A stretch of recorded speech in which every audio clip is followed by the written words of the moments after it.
Sounds good.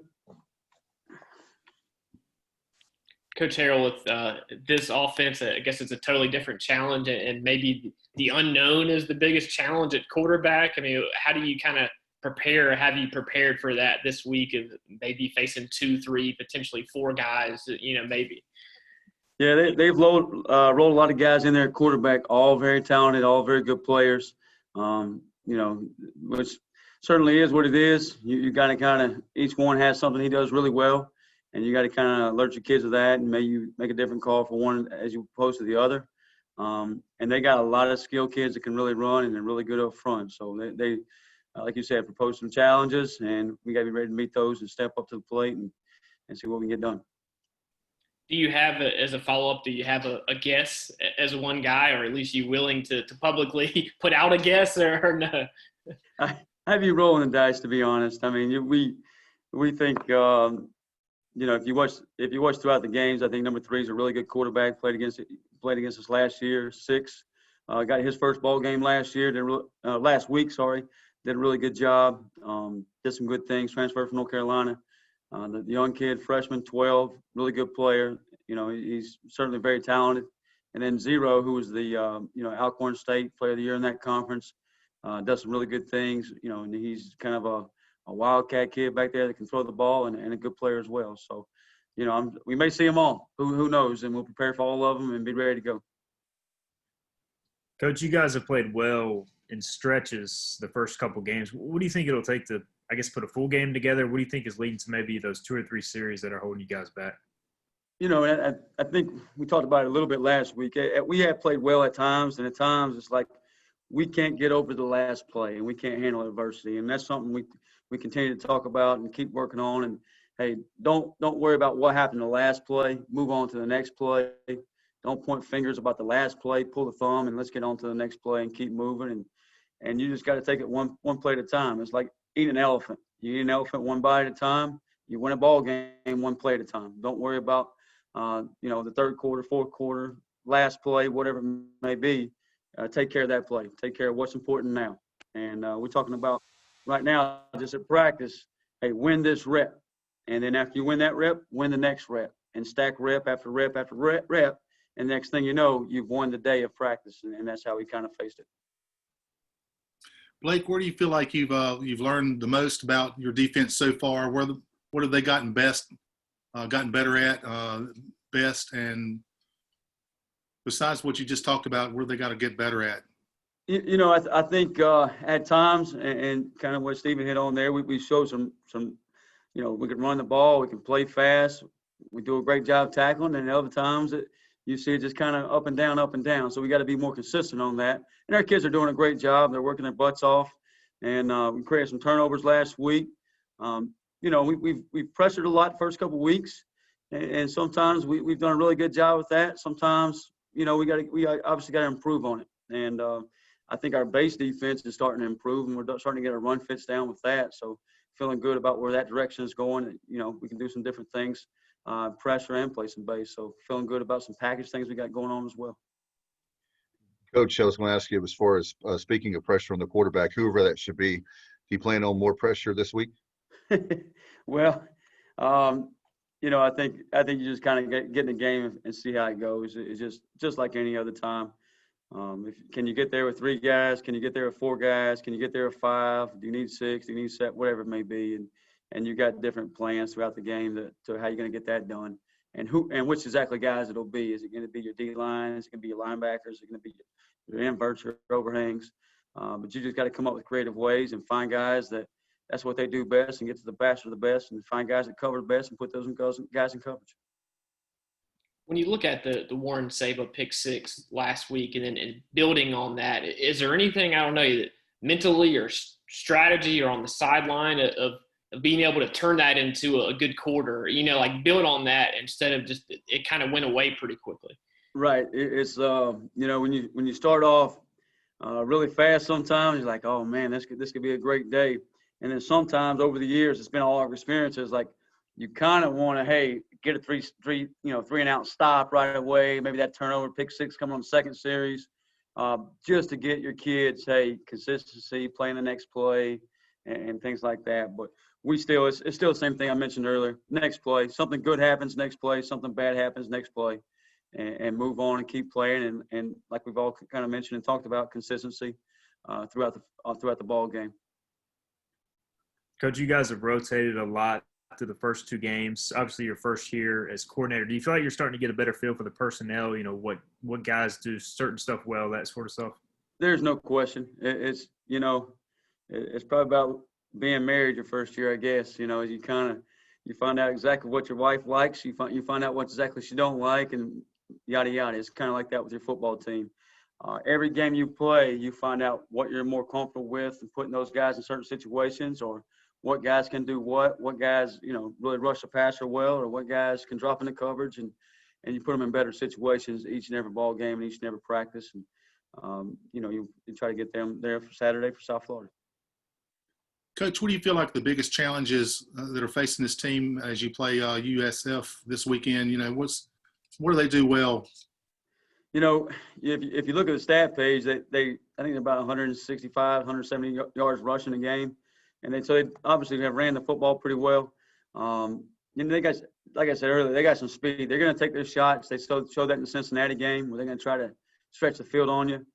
They got some receivers that can really run. They got two backs that number 1, number 10 that can then stretch the field vertical and lateral and horizontal. But that's the biggest challenge for us is just matching their speed. Coach, you were able to get Aaron Ramseur kind of some more reps this past week. How has he come along in his rehab, obviously? He's getting there. I think, he had a tough camp as far as, his rehab with his knee was kind of slowed down through the off months there, not being here to rehab as much and as much attention as he would need. And then he had some different other injuries, we'll say. One night was a stomach issue. Another thing he has is a cast on his hand. So those have held him out at different times. But he is catching up and coming along and looking good. Coach, what about some fans in Pirate Nation have asked about Travion Freshwater? How is he progressing? Freshwater's doing a good job. He's, still battling it out, still in that rotation, still in the travel team. Very talented young man, and really good at rushing the passer.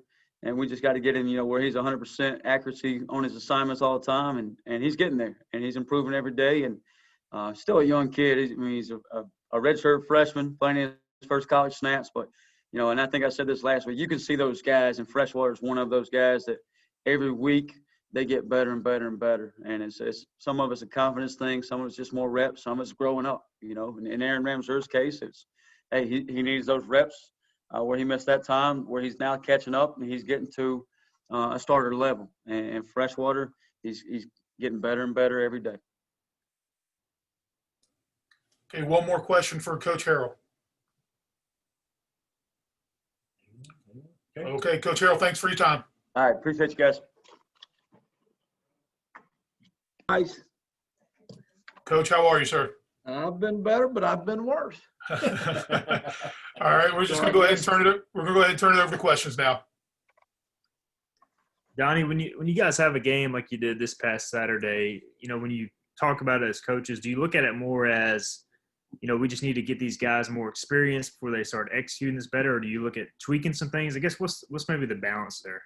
I think you go back and you say we got to go back to fundamentals, and you got to go back to being more simple, because Saturday was a disappointment in a lot of ways, I guess, but just in what I'm involved with, it was a disappointment because we had a lot of MAs, mental assignments, mistakes, and we do have a young group. There's a ton of excuses, but nobody cares about that. You know what I'm saying? Who cares? You know what I'm saying? That bothered us a little bit right there. And then I don't know. We looked a little slow. I just thought we didn't have the energy that we had in the first game, and that was a little disappointing too. So there was a lot of things like that. But you go back to fundamentals. There were some routes, for example, that guys that run good routes normally had gotten sloppy.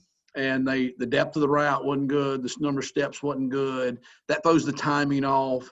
We had some issues with some protections, but it wasn't like the guy stepped the wrong way. If you're supposed to step right they stepped left. I mean, it was really just stuff like that that was disappointing. Now, good defense. They do a heck of a job. They know that defense well. They brought a lot of good stuff, a lot of good stunts, a lot of good twists. So they challenge you, but we should have been better than that.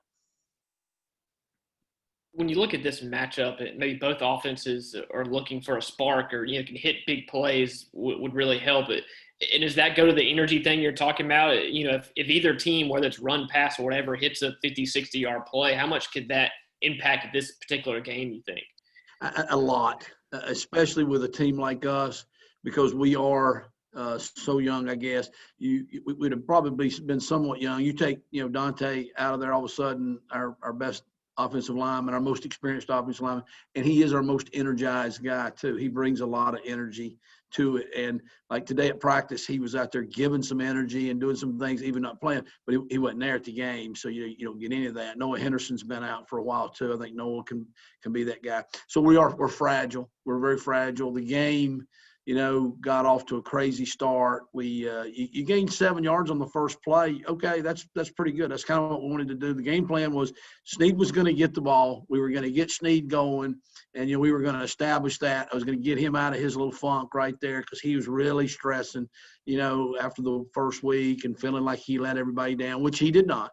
He didn't do that, but he was feeling that. He's a competitor. You gain 7 yards, then we can't gain 3 yards in the next two plays. That was disappointing. You look up, you're behind. You keep getting more behind. You're not a team that's had a lot of success, so they don't have that confidence. And, we had a couple of shots to make big plays. We had 2 touchdown passes that one he got hit a little bit. He should have still made the throw. After we got a turnover, it was the perfect time to take a shot, and it could have been a 70-yard touchdown pass that could have totally changed the game right there. And then series or two later, we had a double post. It was basically uncovered, and we did blow a protection there, and he had to scramble. He missed the throw there too. And you look back up because of Snead on the fake field goal with all the good blocking too. The O-line obviously did a great job of that too on the line, blocking that. And then Blake Pro comes through there and blocks a punt, and you look, boy, you're back in the game. And there were so many ways we could have really been down to at least the last possession, who's going to win this game. If we could have had those 2 big plays back, we really had a touchdown right before the half. He's an inch or 2 out. You could have had a play there. CJ catches one in the back of the end zone. He's about a foot out, there too. 3 opportunities in the red zone that we settled for field goals. One of them, we had a first down and 10, and we made it a 1st and 20 with a hold. I never seen it held after the play was all over, but they still called it. So, he was holding, I guess it's a call.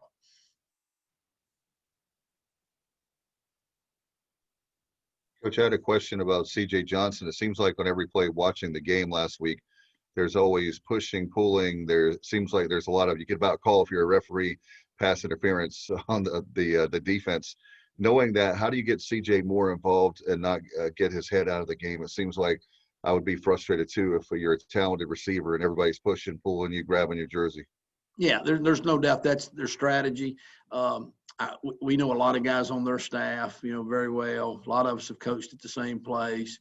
And basically they told us that was their strategy, hold him. And they'll only call so many interferences in a game probably. And, if it does turn out to be a problem, then maybe they'll adjust and quit holding. And he had 3 pass interferences. A lot of people were like, boy, CJ didn't do anything. I was like, well, he didn't have a lot of catches, but he did have 45 yards. Now, that don't go in your stats, so it doesn't make it look like that, and you don't get that momentum from that sometimes as a player. But he did draw 3 pass interference. 2 others should have been called that they didn't call. So what we're going to have to do without giving it away, because I'm sure they listen to, the level of this media here, I'm sure is national, so that I'm sure they're all looking at this tonight too. We're going to have to move him around a little bit. We're going to have to be creative. And like I said, I kind of had a game plan to get Snead going last week, and for the most part, that worked. Snead got a lot of touches, and he was productive with 100-some yards. We got to make sure we've got some things like that in there that specifically go to CJ that they can't hold him. So, there's motions, moving him around. There's some picks, there's some rubs, there's some different things that we've worked on this week. He's had a good week of practice. and hopefully we'll get him started, because that's a big part of what we got to get going. Donnie, a lot of people are asking and wondering if you guys are going to really begin to open it up a little bit. You've had difficulty running the football a little bit with the offensive line guys out, some of those guys out, and trying to piece together a group that kind of has some cohesion up front. Yeah. Well, I don't know, throw it more than 50 times in a game. I don't know. Can we throw it more than 50? I guess we can. I think I've thrown it 60 something before, but we wouldn't like to throw it more than 50. We had 29 completions. That's a lot of completions. So the first game, we ran the ball well. You know what I'm saying? We ran, the ball really well. We don't fumble it. It would have been a tremendous day. And then if we don't have 2 penalties downfield, one of them a late hit, which was crazy, and then another one, was a holding call, which maybe he held the guy. That's one of those things. We ran the ball well. So what we got to do this week is we can't let that game beat us twice. Sunday, I was pretty down. And I'm saying Monday, I still, kind of had my jaw out of place a little bit. Even Tuesday, I was still pretty down about it. Today kind of got us going again. We can't let that. We can't say, well, we can't run the ball. We can't do this just because we didn't do it to one game. We can run the ball. We will run the ball. We'll take our shots. We'll be open. We don't care if we throw it or run it. We just want to do it well. It kind of depends on what the defense is giving you a little bit. And the first game, Central Florida was a lot more concerned about the passing game than they were the run game. So the run was more there than the passing. Somebody, I think, had asked me, Clip had asked me about, late in the game, you were running it in the fourth quarter. Well, the fourth quarter, I don't know that we had much of a chance to win the game. They were playing the pass. They were 2 safeties deep. So why not run it? You're going to make more yards running it than you were throwing it at that point. Saturday, I think going in, they said, okay, they're a pretty good running team. We got to stop the run. They had the box loaded. And, we did try to establish the run early because the defense at that point wasn't playing very well. They played really well in the second half, but they weren't stopping them. So you've got to give them a break. You can't go out there and keep going 3 and out and was wearing them down until they can make their adjustments, which Coach Harrell and those guys did an unbelievable job then of getting that. But you got to find a way to give them a chance to do that. So, you don't want to just totally get away from your game plan. You still got enough time when you're down that early. But, there was a point in the second half where we probably didn't run it very much. Like say we were throwing it almost every snap there. If we could have hit the big throws, a couple of big throws there, we would really had a shootout there with them, even though we were way behind early, I think. Donnie, going back to CJ just a little bit, how is he kind of holding up mentally, at this point, and the pressure of kind of being that number 1 receiver? Is he one of those guys that when he gets in the game, it makes some big plays, he kind of builds on that? Is he, kind of emotionally driven during games? I think so. He's really emotional. And in the first game, he got too emotional because the guys went after him a little bit and they turned into a one-on-one. And so we had to settle him down a little bit from that. And this week, he really controlled his emotions. He just couldn't get involved in the game. He really had a couple of fundamental things that we've really tried to work on. And you just try to go back and just tell everybody, really how well you play is not determined by necessarily how many catches you make. That's just part of it. When you're not thinking about it, it'll come his way. He'll get the ball. He'll start making those plays. It's early in the year. Nobody wanted to have played poorly. Nobody wanted to have lost already. But I think he's in a pretty good place this week. He acts like he's ready to go, and he's okay. Coach, kind of going off question. Holton, he was as down as we've seen him after the game. How has he bounced back, especially as a leader for you guys offensively? I agree with you. That's the most I've seen after the game affect him. He really, I thought, was low. He was really crushed, and he had his deal. He played 80 plays in a game, and he had 75 really good plays, and he had 5 really bad plays. And the 3 interceptions, the one really was not his fault. The 2 they were really just bad decisions. And he's pressing because when we get behind or we're struggling, he just feels like I need to do something. I need to put the team on my back. Well, you want guys like that. but you got to do it in the right way. You can't then go just make up something. And he just made two really bad decisions where they were both on first down. That's what kills you. It's 1st and 10. You don't have to force it on 1st and 10. You got 2 more downs to make 10 yards. And you know what? We've been in a lot more 4-down mode too. The game has changed, and it's becoming a 4-down game. And so we've really been talking about that. So he's got to quit doing that. Sometimes you got to throw one away on 1st down if it's not there. Every play's not going to work every time. And the one was an RPO. He should have handed it off. The other one was just routes were covered. He tried to make something up. He was really down, I thought, on Sunday as well. I saw him on Monday. He was kind of coming back. I think Coach Houston's done a good job with him of, covering for him. I'll be honest with you, I do live in a cave. I don't know what's going on for the most part out there. They built a store between my house and here, and I didn't even know it. You know what I'm saying? It's because it's dark when I come. It's dark when I go home. But obviously he's been getting beat up, I guess. That's to be expected. He knows that. We all know that. All of us in this business understand that. As we tell them all the time, they don't love you. They just love what you do anyhow. Trust me, they don't hate you. They don't even know you. They just hate what you did there on a couple of plays because we didn't win. And I think he's bounced back just from some support. The teammates, he's had a lot of teammates, I think, have rallied behind him, and kind of given him, that support too. So he'll be determined. He had an unbelievable practice today. Normally, if you practice well, you play well. Let's hope that'll be the case this weekend. Okay. Thanks, Donnie, for your time. Thank you as always, guys. All right, guys. See you all tomorrow.